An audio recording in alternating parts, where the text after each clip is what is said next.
All right, you guys, welcome back to Quantum Magic TV. Every Monday at 12 p.m. PST, I get to bring on amazing people, and I'm stoked because I have Glenn Marsden. I'm saying that correct, right?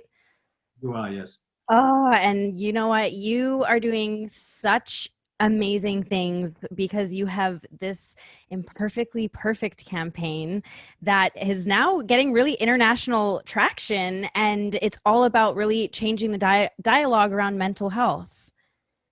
Hi, That's correct. welcome. Yeah. Thank you first and foremost for inviting me on the show, and obviously touching base. I mean, even hearing you say it, how well does that just roll off your tongue? Feeling imperfectly perfect. It just already takes that weight off your shoulder.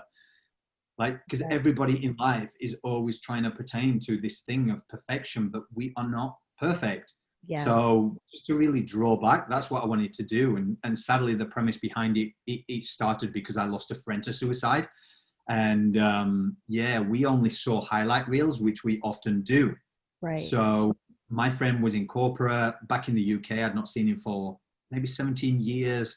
So of course you grow away from each other. You don't know. I turned social media on once because back in the day I went through my own adversity with body dysmorphia, being in the fitness industry, Right. got through that, turned social media off because it was an attributor, the comparison syndrome as it goes. Yeah. Turned it back on, saw an old friend who had passed away, looked into it. Nobody had said there was a build up or anything. So, with me being inquisitive, I was like, what happened? Social media. It was like cars, career, everything looked fine. And Wow. he'd taken his life. So, to say I'd not seen this person, it was just somebody that I used to go to the gym with daily and became a friend and didn't know much about his life for 17 years. As you do, you grow up and you have your own life. Right. But I was looking through his socials and there was one video that his partner had put on with him and his little boy. And that Mhm. broke my heart because I've got a little boy. And for the fact that somebody would have to go to that child and say, so and so's not coming home, that, oh, just even thinking about that.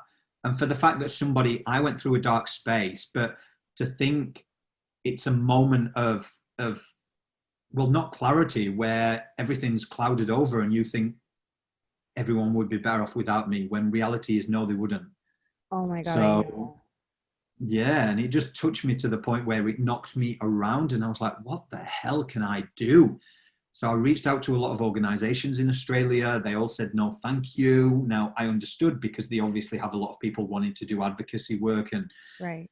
I was like, well, you've met a guy from Yorkshire. I love it. What can I do? And like yourself, I'm a creative, visual mediums, photography. I wanted to show the pure reality, the imperfections behind disrupting corporate silence and disrupting social media, and say it's not all roses. But people who we pertain or we think have this success, let's uncover it and Yes. let's see who's willing to open up and share and unveil. And yeah, as you say, it's just gone international within 12 months. It's now coming up to 2 years, and it's brought me to incredible people that have then introduced me to yourself, who is doing amazing work equally. So yeah, Thank I thank you you. for everything you do. Yeah. Oh my gosh. It's so crazy. Rob Mack was actually on the show, a good friend of mine. That's how Glenn and I got meeting, you guys, if for the listeners. But I'm so curious to ask you a little bit deeper. I want to go, of course, and talk more about Imperfectly Perfect. But what was it with your journey? What happened, if you don't mind diving a little deeper into that? Yeah, certainly. So look, it's very funny. I didn't talk for a long time about it. I was in the Right. fitness industry. With me, externally, you would see I was teaching classes, group fitness classes, to around 100 people. So extroverted, I was full of life.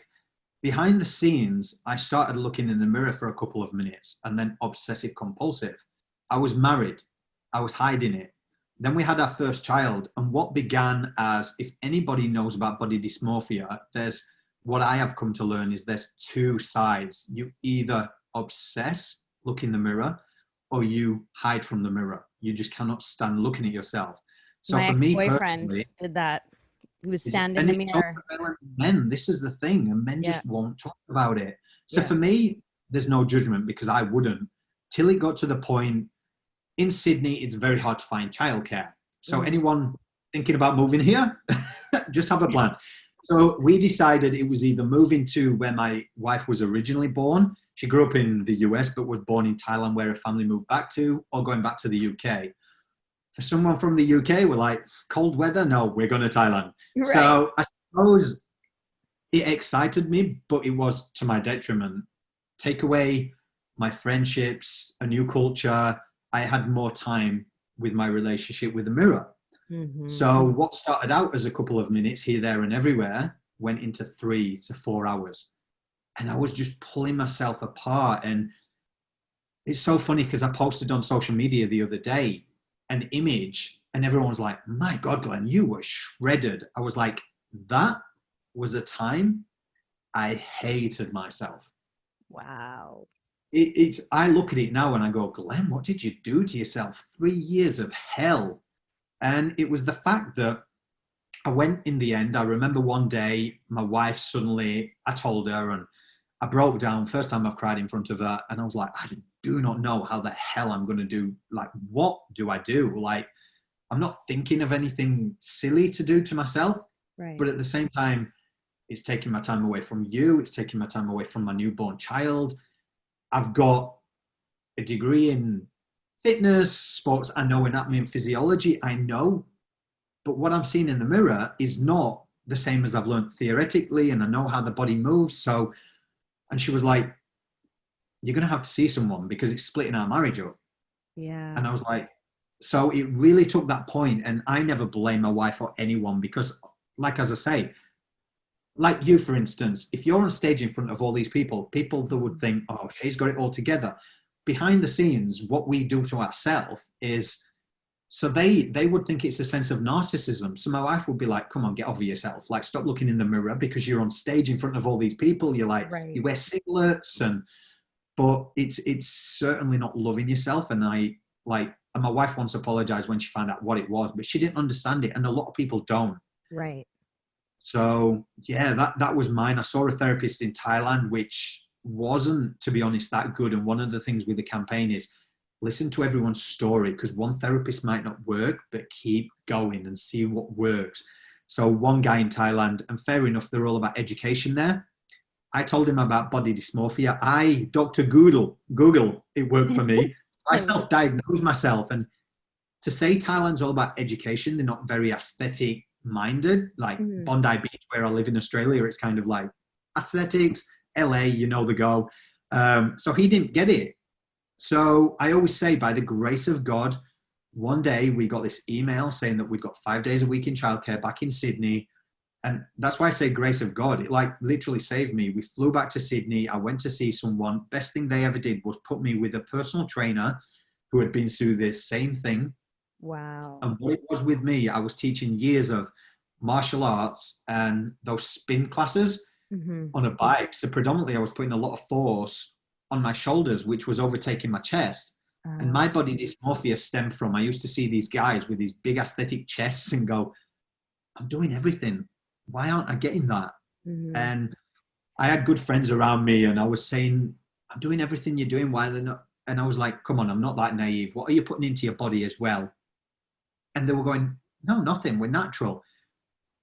When I came out with my story and what had happened and everything, and they said, well, we were taking things, but we just didn't want to talk about it. I was like, but did you see what that did to me indirectly? I was like, I wouldn't have thought a really good friend would have lied to me. And indirectly, you have to be so careful. And I say to personal trainers, because what one personal trainer did once, and it really affected me, was the fact that I was training a lot and I was spending more money. People with body dysmorphia tend to want to obsess and train a bit more. So a trainer's taking your money, but then your trainer indirectly, unbeknownst to them, is posting pictures of their clients getting results who may be taking something. Yeah. And all you're seeing is that trainer's not proud of me. So again, it's an internal dialogue. And you're like, and that trainer now, I once told him, he actually for university did a dissertation on body dysmorphia from our interaction. Wow. Amazing. Yeah. Wow. Yeah. And it's so true. And it's happening so much and it's really in the dark. And the body dysmorphia thing, mental health is huge for sure. But even the body dysmorphia stuff, like my ex would stand there and just like look at his muscles and pinch and like and I would be like, what is this? And I didn't really realize, like you said, and it's just kind of like this dark place that I think people just fall into. And that's that mental side of things, is that when you allow your mental health to and circle, almost you cycle into Yeah. these thoughts, and you don't have help, or you don't have healthy mentors or people that are just taking your money like that. That's why I always tell people, take everything with a grain of salt and really find coaches and mentors and people that are truly genuinely helping you. Like, where is their intention? Where is it coming from? Is it like a good feeling, or do you leave feeling like you're questioning yourself? And paying attention to that is so important. And listen to that. That's what I've learned. If something doesn't feel 100%, there's a reason. Yes. So it's that real, and I do believe, and we've spoke about this off air before, is when you go through adversity, you really do get drawn into that empathetic side, and you Yeah. pick things up. So for me personally, when I got through mine and I went through working with this trainer, and it found out that obviously I was putting load in my shoulders, I just had to work my back. So in essence, I fixed mine. A lot of people can't, they have to fix here. But I also did cognitive behavioral therapy. So how far the campaign has got is a determination like no other. And that's what I did for my body dysmorphia. I was just so turning that internal dialogue around and beginning to love myself. Let's not get wires crossed, not narcissistic, love myself. Right. just, Totally. just feel comfortable with myself. Yeah. But started seeing it in the gym. So I continued in the gym profession because I loved it. I'm a people person. Right. And I'd noticed some of the guys or some of the girls and who we would look at and go, my God, you look great. Mm-hmm. And they wouldn't look at themselves, or they'd obsess. And I just felt I could speak more, and I'd start talking. And I was like, yeah, I just like notice that you're not, like, you don't watch your form in the mirror. And then they'd be like, yeah, I can't look at myself. And I'm like, but your body looks perfect. Right. Like, literally, I know it's called Imperfectly Perfect, the campaign, but I'd be like, to anybody else.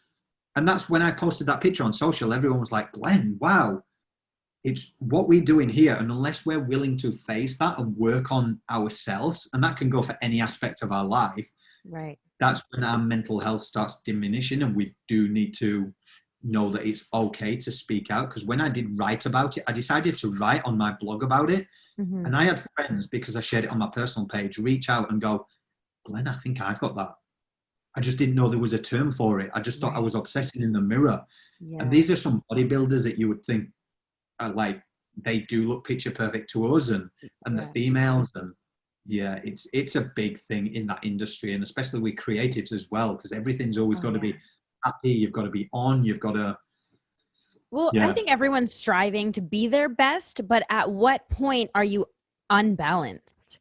And I think that people strive to find this thing, or they're always looking for something to make them better or level them up, and I'm all about that. But as long as it's in a healthy way, and you're continuing to cultivate a healthy mindset, and you're finding your balance within it all, because that's when you can start to go off the deep end into those circles and cycles in your mind, and make something that could be so great into an addiction or a habit of some sort, And I wanted to bring up Imperfectly Perfect because I just smile so much because it's doing so well and so much good for the world. So who are some of the people that have been kind of interacting and connecting with you guys now and speaking for you and things like that?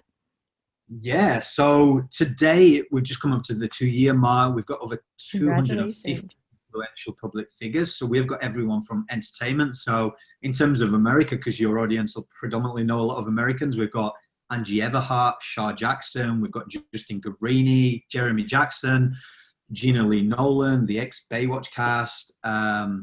We've got David Meltzer, so in the corporate sector, Anthony Trucks, big motivational speaker. And then, all publications and networks in Australia came over, and we can't forget Mr. Robert Mack. Yes. He's, like you say, he is literally like my brother from another mother. We have become so close and just connected. And he told his story. He speaks about it all the time. And the first time I met him, he walked in, and I was like, I said to the makeup artist that came in, because I was like, it was early, and I was like, I need a little bit. Like, come on, I don't wear makeup. You need to learn about my eyes. And in walked Rob. And the first time I saw him, and I was like, my God, he's a good looking dude. I was like, is big, broad, like he smiled and he's got white pearly teeth. And then when he came up to me afterwards and he gave me a hug and he was like, dude, it was like, this is amazing what I do and I get to do, but what you do is everything to me. And we shot that day for the campaign and he told me his story and it was like, it's the exact same story as yours. Yeah. And I was like, what? And he was like, I just hated myself. I looked at, and you've seen pictures of him, you've seen that. And this is the thing, what we tell ourselves here is just like, we're all going through these internal struggles. And if we just opened and changed that narrative and just like a physical ailment, if we break our bones, we talk about it. Right. But when we break our minds, it's kind of, there's so many advocates like yourself and everyone that we're doing our part collectively together. It's changing, which is so good. But there's still sometimes that old school mentality of like, I can deal with it. I'm not going to share. I'm not going to, which is the sad part. And that's what we want to try and change. So yeah, some incredible people behind it. That is so amazing. And I just wanted to ask your take too on this time that we're going through. Everyone, you know, can really take it as a positive or a negative. And what's your take on kind of the circumstances of a human being having to like be told they have to quarantine and stay home, and you're kind of ripped out of your normal schedule and you're not able to go to the gym or you're not able to see friends? Like, what does that do to people in your opinion? And like, what can they do to find ways to make it so their mindset is better and shifting from that? Yeah. I mean, all I can speak is on behalf of my personal experiences. And I would say anyone going through it, it's going to be hard for anyone, especially mental health wise, especially those people that do utilize the fitness to maintain that healthy balance and that lifestyle. So for everything to be taken away, I mean, who would have thought we'd have lived through a pandemic? Like, we're all like, what is this? Like, when's it like getting over? I mean, Sydney, Australia, thank goodness we're not in lockdown. Melbourne's gone back in. We might. So it's kind of this wave that keeps coming and going. But I know for you guys in the US, it's still very prevalent. And I would say the only thing that you can really do, especially if you're on your own, is reach out to people. Like, Zoom is one thing. It's a way to keep connected, but at least you can visually see who you're talking to, and you do feel a sense of, I know it's disconnected, but there is a sense of connection. And we have to work with our circumstances. We have to get through it. And we will. I mean, who would have thought? I wish I'd have put shares in Zoom just before COVID, because we'd have been laughing now. 3 months, 4 months ago, 6 months ago, nobody knew what Zoom was. And now everybody does. I'm like, wow, should have put shares in this.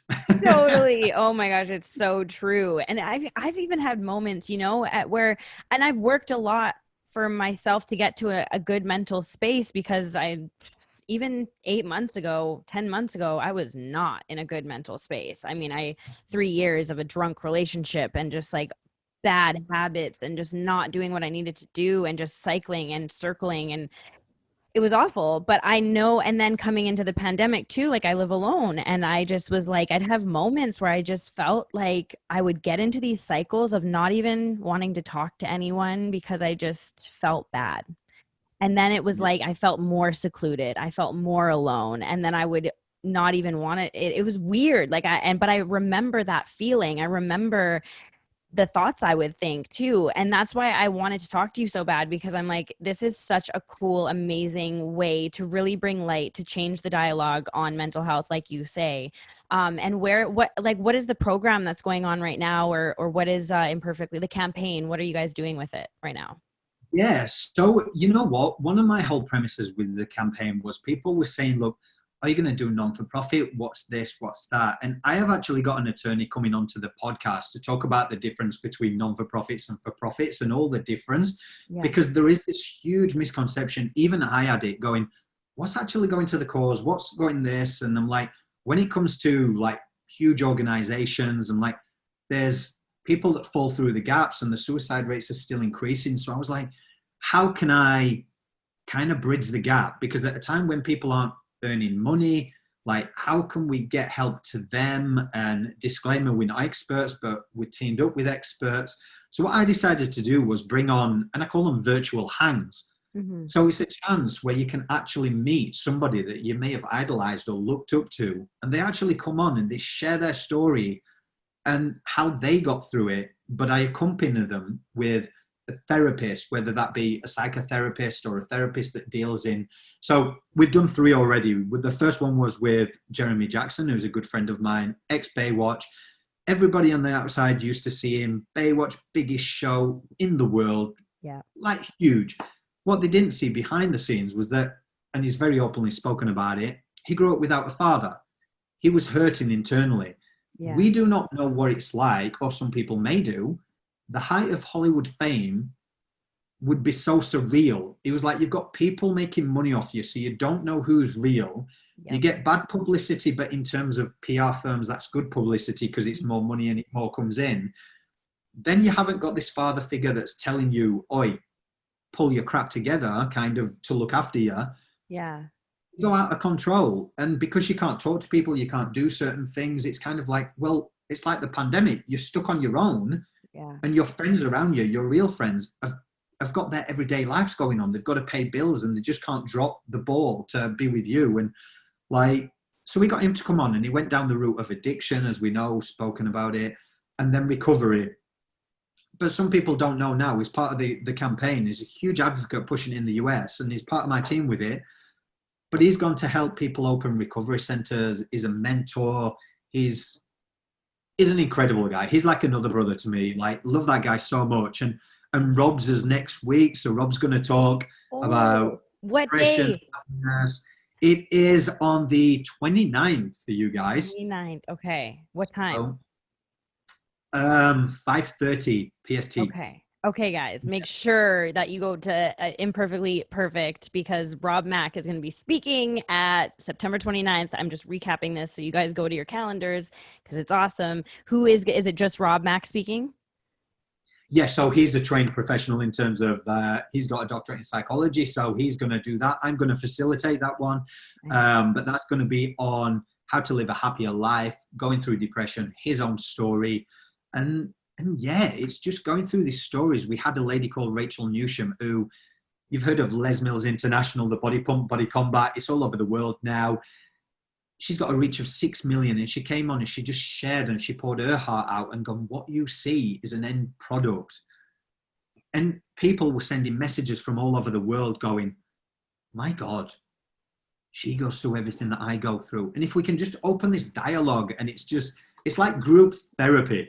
Yes. It really is. And we've just found a niche whereby everyone comes to the campaign, they see the visual images, they see a picture of Rob, who they may know from E! Entertainment or who they look up to, and it draws them in. So when they're going to look, and it goes straight to a podcast and it shares his story and how he overcame it. But if that doesn't work for them, just to know, keep trying, listen to someone else's story. And then we've got these workshops that go further on, whereby we introduce someone that they may never get the chance to meet, who is such an advocate that they're going, hey, we want to be part of this. We want to actually tell our story, make people feel less alone, and then have it solution-based so people know where to go. And yeah, what the aim is obviously, at the moment, we put like I think it was like a $30 just a ticket, just to cover everything doing it. But our end result is, obviously, we've now gone into the corporate sector and gone, hey guys, can you get behind this? We want a company that's so affected by mental health and want to make a difference that we want to put these events on for free for the public. Because it's us, it's the general population that struggles sometimes when it comes to paying for therapists. Yep. They're very expensive. Totally. So can you guys like share some of your millions and put into this initiatives, please? Give back a little. You know, yeah, we're getting some incredible responses, and people are going, like, more companies now are seeing productivity go down because of the mental health. So they're turning around and they're going, you know what? I've been affected by this. I want my team to know that I'm there for them. Productivity will go up, but it also be a culture of going, you know what? I respect my boss. I respect that person because it's caused a ripple effect. And now I feel like I'm supported. Yes, and that's so true. People want to work for when you feel supported and loved, you want to do better. Whatever that is, in a relationship, in work, in anything in life. And that's what's so funny about that. I think really the world is shifting for the better, even though there's a lot of negatives right now, perceived negatives. I feel like underlyingly we are really trying, most people are trying to, level up and do better and live from a place of love and helping people. So I'm just so over the moon that I got to talk to you today. And thank you so much for doing this and just creating Imperfectly Perfect. It's so cool. So where can people go, and what's the handle, and where do you have a website or anything, or just the Instagram? Yeah, no. So it started on Instagram because it was very visual. So that's what Instagram is about. So they can go across all the social media platforms, which is at Imperfectly Perfect Campaign. You can find the website imperfectlyperfectcampaign.org, or you can go to Spotify, iHeartRadio, where Shay's going to come on and talk about her story and being imperfectly perfect Yes. at Imperfectly Perfect Podcast. Awesome. Okay. Thank you so much, Glenn. It was so amazing talking to you. And you guys, make sure you go. And seriously, this is for everybody. No matter what level you're at in your life, everyone needs a sense of help when it comes to your mental health, like legitimately. So please check out Imperfectly Perfect. And thank you guys so much again for being here on Quantum Magic TV. I will see you guys again next week, every Monday at 12 p.m. PST. Bye, guys.